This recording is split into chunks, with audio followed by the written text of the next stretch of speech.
नमस्कार प्रिय मित्रों, प्रस्तुत हुआ आज आपके समक्ष पूर्व में प्रसारित राहु केतु राशि परिवर्तन के शेष भाग को लेकर। पूर्व में हमने मेष राशि और वृष राशि वालों के लिए जाना था कि मेष राशि और वृष राशि के जातकों को यह राहु और केतु का राशि परिवर्तन योग क्या विशेष फल देने वाला है।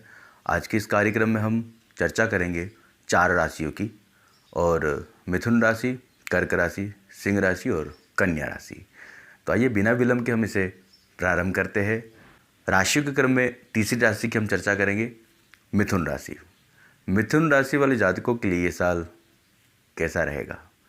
देखिए मिथुन राशि वाले, आपके लिए ये साल कैसा रहने वाला ये आपको मैं बताने जा रहा हूँ। तो आप अगर मिथुन राशि के है तो सावधान हो जाइए, और अपने जो मैं उपाय बताऊँ, जो भी आपको प्रयोग बताऊँ, उसको भी करने के ऊपर आपको पूरा ध्यान देना है, क्योंकि राहु और केतु का राशि परिवर्तन आपके ये आने वाले 1.5 वर्ष 18 माह आपके लिए क्या लेकर आएंगे।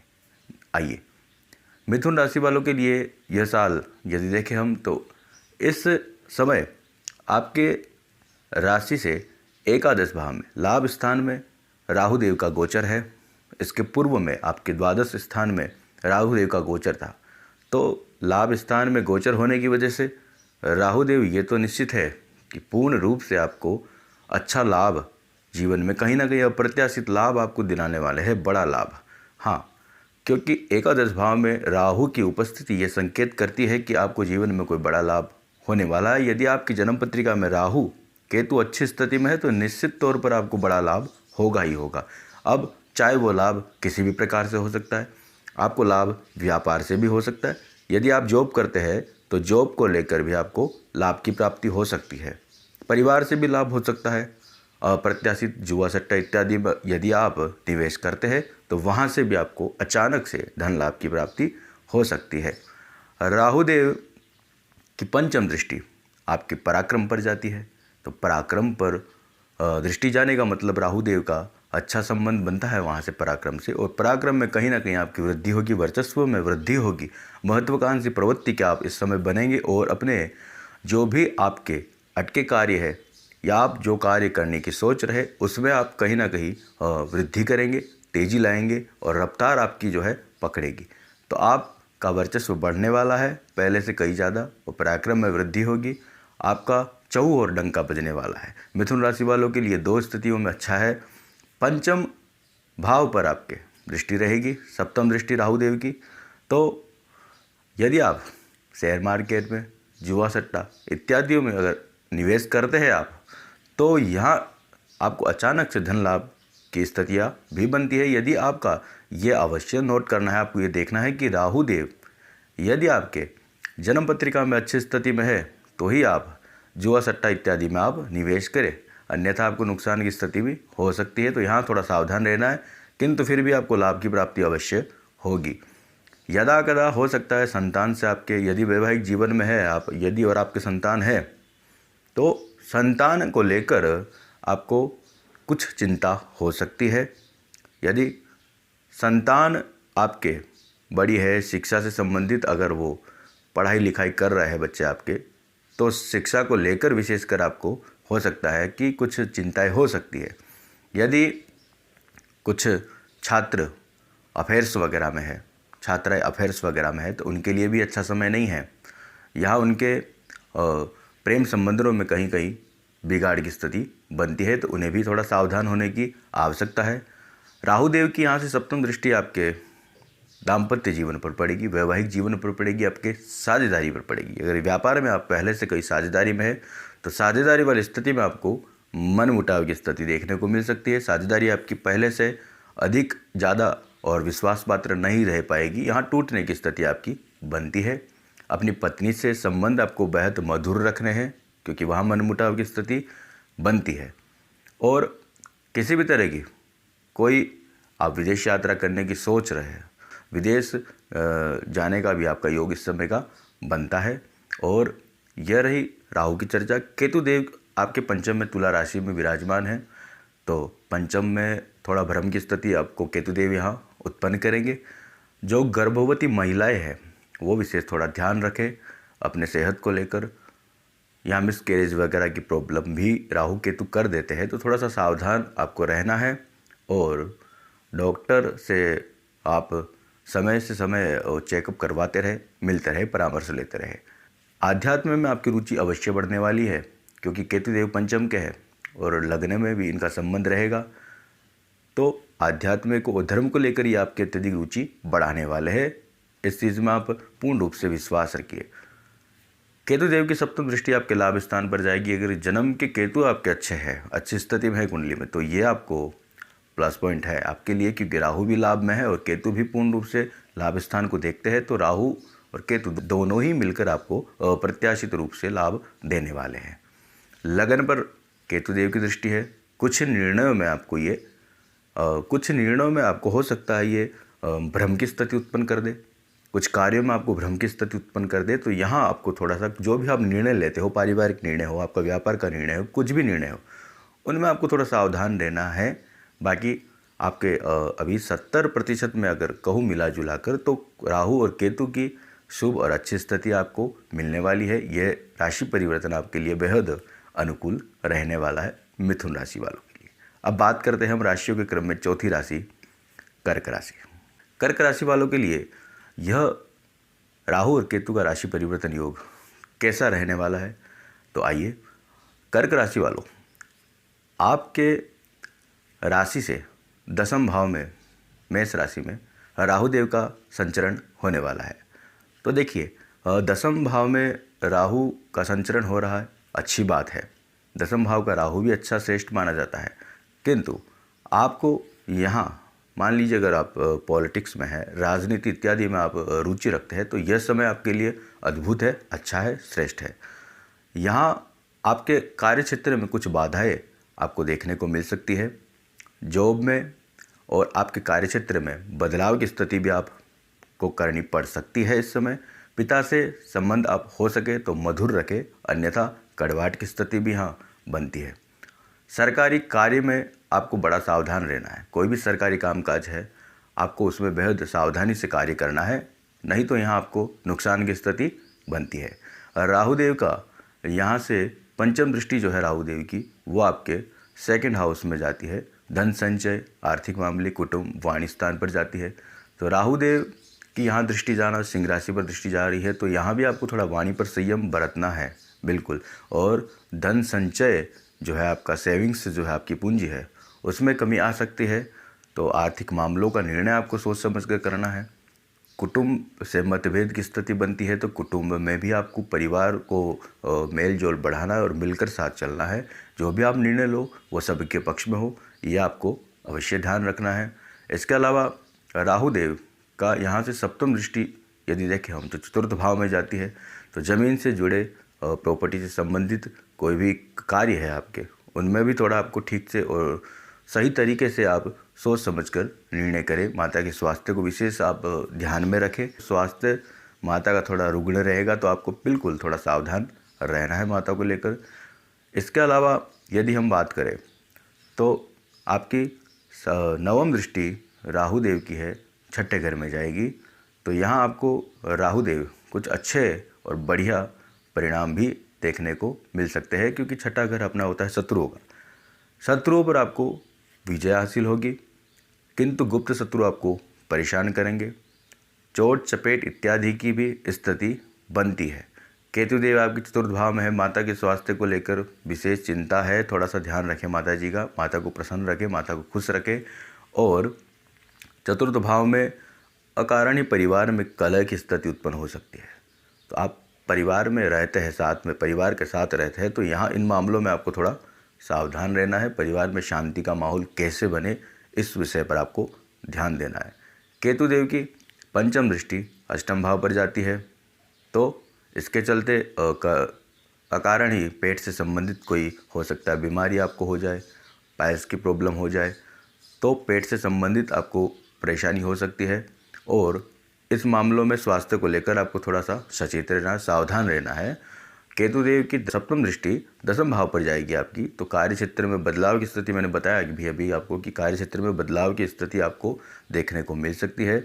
जहां आप जॉब कर रहे हैं वर्तमान में या व्यापार स्थल में है, वहाँ पर आपको अकारण समस्याओं का सामना करना पड़ सकता है।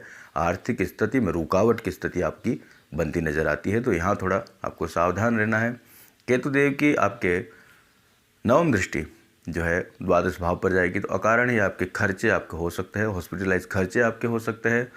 इसके अलावा आपको किसी भी तरह की अकारण कोई चिंता अगर घेरती है या मानसिक तनाव की स्थिति बनती है, तो आप राहु और केतु से संबंधित उपाय करें। माँ दुर्गा की आराधना आप कर सकते हैं।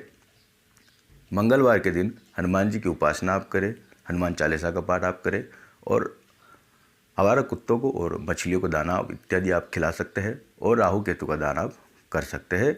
यदि आपकी जन्म पत्रिका में राहु केतु अच्छी स्थिति में है, तो यह आपको बहुत ही कम और कम नकारात्मक परिणाम देंगे। यदि आपके ऑलरेडी आपकी जन्म पत्रिका में राहु केतु खराब स्थिति में है, तो फिर आपको ये ज़्यादा नुकसान दे सकते हैं। तो इन उपायों को करते रहे। कर्क राशि वालों के लिए मैं कहूँगा कि 40% स्थिति यहाँ आपके लिए अनुकूल है, बाकी 60% स्थिति अनुकूल नहीं है, तो थोड़ा सावधान अवश्य रहना है आपको। बात करते हैं राशि के क्रम में सिंह राशि वालों के लिए। सिंह राशि वालों के लिए यह वर्ष यह राहु केतु का गोचर कैसा रहने वाला है, तो सिंह राशि वालों के लिए कहूँगा मैं, आपके राशि से नवम भाव में मेष राशि में यह राहुदेव संचरण कर रहे हैं, और केतुदेव आपके राशि से जो है तृतीय भाव में संचरण कर रहे हैं। अब देखना यह है सिंह राशि वालों को कि क्या पूर्व के भांति ही क्या इस वर्ष भी हमारे साथ कुछ अच्छा होने वाला है या फिर ऐसे ही कुछ होगा। तो देखिए, नवम भाव में राहुदेव का संचरण है, मेष राशि में धर्म के स्थान पर संचरण कर रहे हैं राहुदेव। आपको क्या लगता है कि क्या होने वाला है सिंह राशि वालों के साथ? देखिए, सिंह राशि में राहु और केतु का विशेष रोल नहीं रहता है। राहु और केतु का कुछ विशेष अच्छा परिणाम भी देखने को नहीं मिल पाता है सिंह राशि वालों को। और राहुदेव आपके नवम भाव में संचरण कर रहे हैं, तो धर्म से आपको विमुख करेंगे, पिता से मतभेद की स्थिति बना सकते हैं। नए कार्य में यदि आप हाथ डालते हैं तो वहाँ आपको नुकसान की स्थिति देखने को मिल सकती है। लगन से संबंध बनता है राहु का, तो वहाँ भ्रम की स्थिति आपको पैदा करेंगे। तो इन निर्णयों को लेकर आपको थोड़ा सावधान रहना है। राहुदेव की पराक्रम पर दृष्टि जाएगी, वो अच्छी बात है, आपका वर्चस्व बढ़ेगा, पराक्रम बढ़ेगा, मेहनत आप अधिक करेंगे, पहले से भाग दौड़ भी बढ़ जाएगी आपकी। और सप्तम दृष्टि जो है राहुदेव की, वह आपकी पराक्रम, और नवम दृष्टि उनकी है पंचम भाव पर जाएगी। तो यदि आप पहले से ही कोई शिक्षा विद्यार्थी वगैरह है और उच्च शिक्षा में अध्ययन कर रहे हैं, तो यहाँ भी आपको थोड़ी समस्याओं का सामना करना पड़ सकता है। केतुदेव आपके ऑलरेडी पराक्रम में विराजमान है, तुला राशि के हैं, तो यहाँ से केतुदेव तीसरे भाव में अच्छा परिणाम देते हैं। छोटे भाइयों से हो सकता है, बड़े भाई बहनों से मतभेद की स्थिति आपकी बनती है। सप्तम भाव पर इनकी दृष्टि रहेगी, दाम्पत्य जीवन में कलह की स्थिति बनेगी, साझेदारी को यह विच्छेद करवाने की स्थिति में लेकर जा सकते हैं। यदि आप कोई यात्रा करने की सोच रहे, इस समय विदेश यात्रा वगैरह करने की सोच रहे, तो इसमें आपको कुछ अच्छा हो सकता है, आप विदेश जा सकते हैं। विदेश का योग आपके इस समय पूर्ण रूप से बनता दिखाई देता है। नवम पर दृष्टि जाना अच्छी बात है, आध्यात्म में धर्म रुचि आपकी बढ़ेगी। और वहीं से केतुदेव की लाभ स्थान पर दृष्टि जाना, यदि केतु आपका अच्छा है तो आपको कुछ मामलों में आर्थिक स्थिति भी मजबूत स्थिति देखने को मिल सकती है। कुछ स्थितियों में आपको लाभ अवश्य मिल सकता है। और राहु और केतु दोनों का यदि हम मिश्रित समावेश देखें, मिलाजुला कर देखें, तो सिंह राशि वालों के लिए 30% कुछ अच्छी स्थिति देखने को यहाँ मिलती है। 70% तक सिंह राशि वालों के लिए नकारात्मकता स्थिति बनती है। यदि आपकी जन्म पत्रिका में राहु केतु कमजोर स्थिति में है, तो आप राहु केतु का उपाय अवश्य करें। दुर्गा माँ की आराधना आप कर सकते हैं, हनुमान जी की आराधना आप नित्यप्रति कर सकते हैं, राहु केतु से संबंधित वस्तुओं का आप दान कर सकते हैं। बात कर लेते हैं राशियों के क्रम में कन्या राशि वालों के लिए। कन्या राशि वालों जातकों के लिए यह 1.5 वर्ष या 18 माह कैसे व्यतीत होने वाले हैं, आइए। तो कन्या राशि वालों के लिए मैं कहना चाहूँगा कि आपकी राशि से राहुदेव इस बार अष्टम भाव में गोचर कर रहे हैं। अष्टम भाव जो कि संघर्ष का है, स्ट्रगल का है, गुप्त रहस्यों का है, गूढ़ रहस्यों का है, मृत्यु का भाव है, आकस्मिक दुर्घटना का भाव है। इस भाव में राहुदेव का संचरण करना कुछ अच्छा नहीं कह सकते। यहीं से राहुदेव अपनी द्वादश पर दृष्टि डालेंगे, पंचम दृष्टि, तो वहाँ आपको हानि की स्थिति बनेगी। खर्चे अधिक पहले से कई गुना आपके बढ़ जाएंगे, हॉस्पिटलाइज खर्चे हो सकते हैं। यदि आप व्यापार करते हैं तो व्यापार में सोच समझकर आप निर्णय कीजिए, अन्यथा आपको हानि की स्थिति बन सकती है। निर्णय जो भी ले आप बड़ा सोच के समझ कर ले, क्योंकि हानि लॉस आपका बनता है। वाणी स्थान पर आपकी राहु की दृष्टि जाएगी, सप्तम दृष्टि कुटुंब पर जाएगी, धन संचय पर जाएगी। वाणी पर संयम रखें, अन्यथा अकारण चलते रास्ते आप किसी से शत्रुता मोल ले सकते हैं। कटु सत्य किसी को मत बोले, आप सोच समझ कर बोले और कुटुंब से बनाकर चले। खान पान पर विशेष नियंत्रण आपको रखना है। शराब और मांस, मदिरा इत्यादि का सेवन आपको बिल्कुल भी नहीं करना है, नहीं तो इस समय आपको राहु अत्यधिक पीड़ा में डाल देगा। राहु देव की सप्तम दृष्टि सेकंड हाउस पर आपके जाती है और इनकी नवम दृष्टि आपके चतुर्थ भाव पर जाएगी। तो हो सकता है वाहन इत्यादि का आपके योग बन सकता है इस समय। पर ज़मीन प्रॉपर्टी से संबंधित निर्णय आप थोड़ा हो सके तो सोच समझ कर करें। और एक्सीडेंट्स, दुर्घटना इत्यादि के भी योग इस समय विशेष बनते हैं, क्योंकि अष्टमस राहु है और द्वादश का भी यहाँ गोचर में है। तो दोनों स्थिति में देखें तो बहुत ही ये खराब स्थिति है कन्या राशि वालों के लिए। तो दुर्घटना इत्यादि के योग भी इस समय अगर बनते हैं, अगर राहु आपका जन्म का राहु आपकी जन्म पत्रिका में खराब स्थिति में है, तो ये ज़्यादा प्रबल संभावनाएं बन जाती है। आपको क्या करना है, थोड़ा सा बचकर और सावधानी से आपको व्हीकल्स वगैरह, फोर व्हीलर वगैरह चलानी है, यहाँ आपको सावधानी रखनी है। केतुदेव आपके सेकंड हाउस में रहेंगे, तो वही वाणी पर संयम, खान पान पर नियंत्रण, जो गुप्त शत्रु है उनसे बचकर आपको विशेषकर रहना है। शत्रुओं पर विजय आपको मिल सकती है। अगर पहले से कोई मुकदमा इत्यादि चल रहा है तो उसमें भी आपको सावधान रहना है, क्योंकि आने वाले 1.5 साल तो कोई निर्णय नहीं हो पाएगा। और पिता के स्वास्थ्य को लेकर भी आपको थोड़ा सचेत अवश्य रहना है। कार्य क्षेत्र में आपको बदलाव की स्थिति नज़र साफ आएगी। तो कन्या राशि वालों के लिए भी हम देखें तो यह राहु और केतु के जो 1.5 वर्ष है, ये 18 माह है, ये विशेष कुछ अच्छा हम इसमें नहीं कह सकते। तो आप थोड़ा सावधान रहे। जिस जातक के जन्म पत्रिका में राहु और केतु खराब स्थिति में है, मैं पुनः एक बार यह चीज़ इसलिए कह रहा हूँ क्योंकि आपकी अगर जन्म पत्रिका में देखिए राहु और केतु खराब स्थिति में है, तो आप इसका समय रहते उपाय करेंगे तो आपको अवश्य लाभ होगा। माँ दुर्गा की आराधना पर विशेष जोर डालिए। माँ दुर्गा की आराधना हम निरंतर करें। दुर्गा चालीसा का पाठ आप कर सकते हैं। मंगलवार हनुमान चालीसा, सुंदरकांड का पाठ आप कर सकते हैं। और राहु और केतु से संबंधित जो सामग्रियाँ होती हैं उनका आप दान करें बुधवार और शनिवार के दिन। तो इससे आप जो भी राहु और केतु के दोष हैं उनसे आप बचे रहेंगे। बाकी आज हमने इन 4 राशियों की चर्चा की। शेष भाग अगले कार्यक्रम में हम अन्य जो हमारी शेष राशियां हैं उनके ऊपर चर्चा करेंगे। तो आज के लिए इतना ही। मिलते हैं अगले कार्यक्रम में इसी शेष भाग को लेकर। तब तक के लिए नमस्कार।